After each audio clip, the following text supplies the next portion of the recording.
Okay, I think we're live.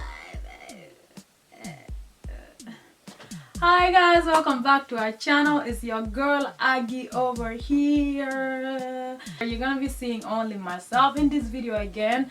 Jared is not here yet, but yes, we're gonna have videos coming with Jared in it now as well.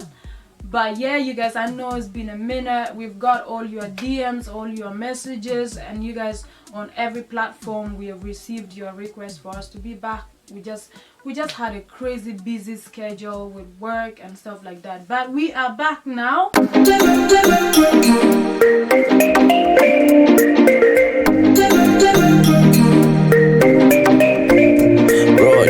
Yeah, I'm you the one your neck man. Girl, you the heart and I'll be your man. Good thing happening, you're number one.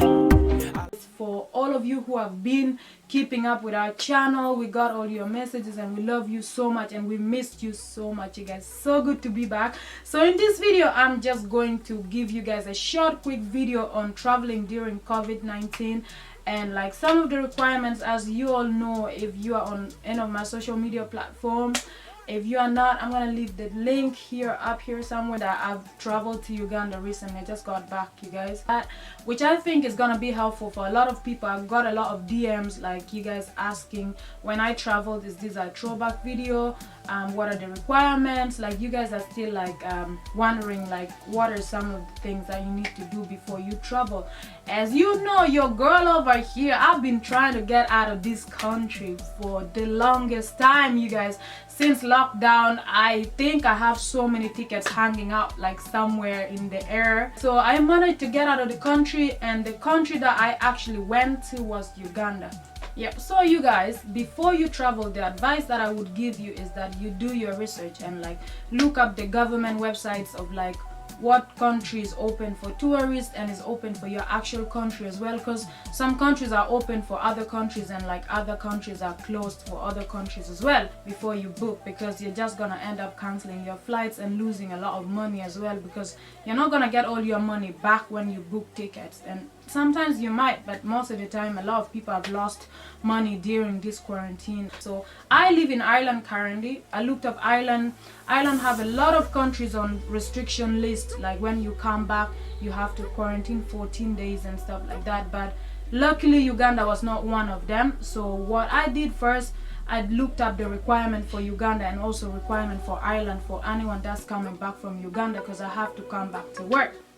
So what I did is I searched up and I looked up Uganda, and I see that they are open for tourists and a lot of people were actually traveling to Uganda. I found out that firstly, Uganda doesn't have any restrictions or any quarantine system put in place. The only requirement that Uganda have is that you need a negative COVID test, which you cannot get into the country without that. You would get stopped at the airport. You have a lot of people, a lot of security checking you and asking you for your negative results and stuff like that. Uganda, their rules right now is that your tests have to be within 120 hours before flights, which is almost 5 days, but for most countries it's 72 hours before flights.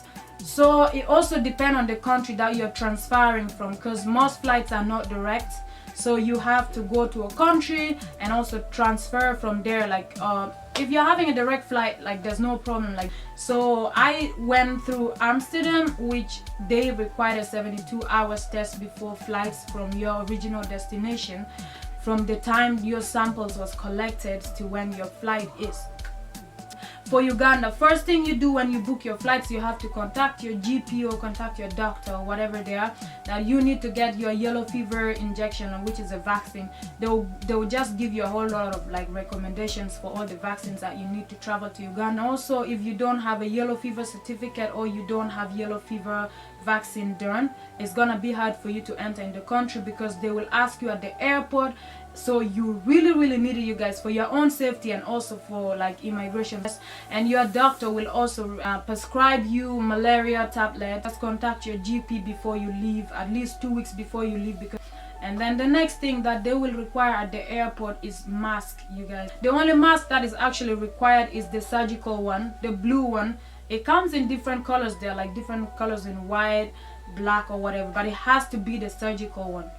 If not, they'll just give you one at the airport. But make sure you travel with a lot, like travel with a bunch of them, because you'll be changing as well.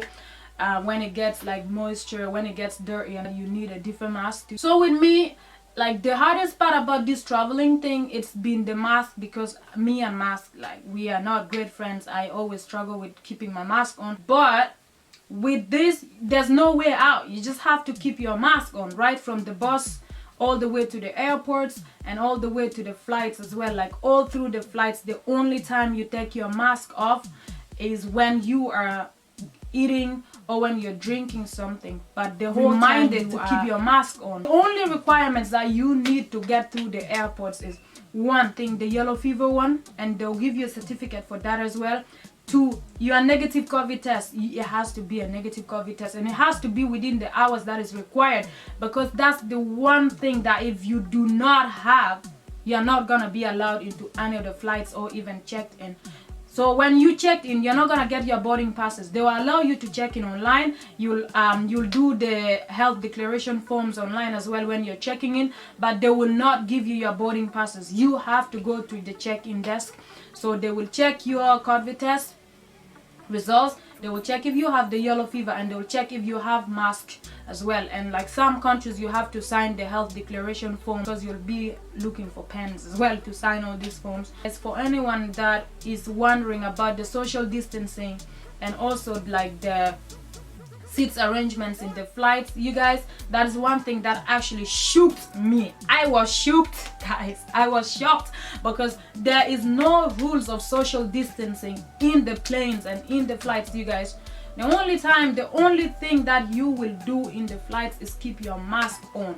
Like all the seating arrangements and stuff like that, it's been the same. It's still the same as before the COVID stuff came in. For each row, there's like at least like 3 people. There's 3 seats in each row, and literally 3 people are sitting in the flights. The only thing they're doing is keeping their mask on. There is no distancing between the seats. All the chairs are booked for any flights. If you get flights like the flights that I was in, it was fully booked out. Like that flight was sold out. There was no empty seats anywhere. When you're entering into the plane, you guys, you literally are following the next person in front of you, and there's like people coming behind you as well, and some people are stopping when you're putting your stuff in the cabin. Literally, there's no social distancing, only keeping your mask on. That's the only rules they follow in the plane. And I think the reason why they do that, guys, probably is because everyone have a negative COVID test results, so they think that you are all saved and stuff. And also you need to check if you need a visa to enter into Uganda. I didn't need a visa. I'm an EU citizen. Like I'm eligible to enter Uganda without a visa. You can get the visa on arrival at the airport as well, which is I think $50. Yeah, $50. So if you don't have dollars, you have euros, it's still 50 euros. It doesn't matter.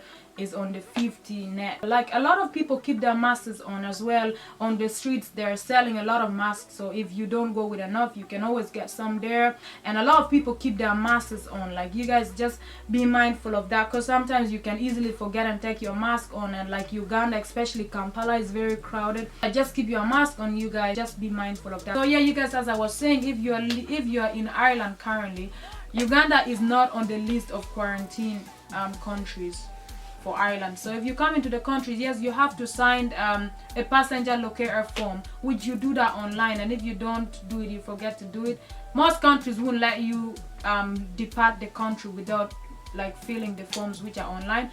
But if you manage to escape without filling it online, you'll be given at the airport in Dublin as well. So you're not gonna be put on quarantine, but like they will follow up with you. The government website will be sending you emails based on the like passenger locator forms, and then they'll send you a message 5 days later to like contact your GP for a test. Most workplaces won't let you get back into work anyways until you do a COVID test and you get a negative result. You guys, I actually forgot to do an outro and intro. It's been a while.